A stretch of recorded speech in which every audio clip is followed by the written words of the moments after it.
Для изучения данного трюка рекомендую взять ручку с резинкой. Так будет удобней выполнять этот трюк. Первый этап изучения.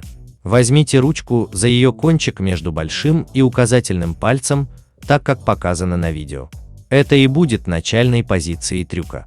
Второй этап изучения. Нужно сделать мах рукой вперед, чтобы ручка по инерции сделала рывок вперед.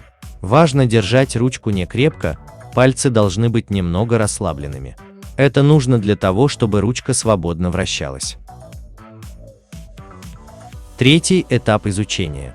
Когда ручка находится внизу, поверните кисть влево на 90 градусов, так как показано на видео.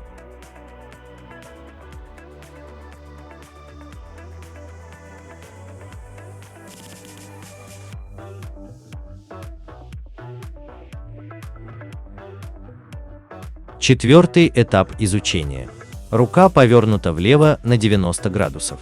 Из этой позиции вы должны задать инерцию ручки взмахом рукой влево. Вот так двигается рука при выполнении трюка.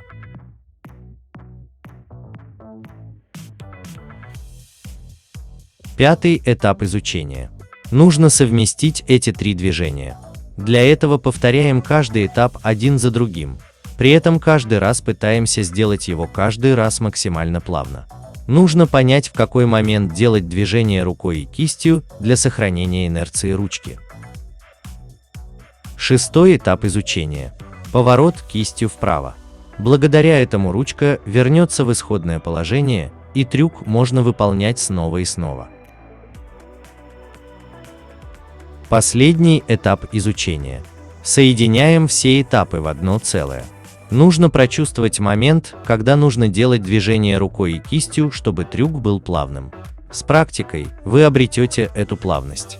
Удачи в изучении!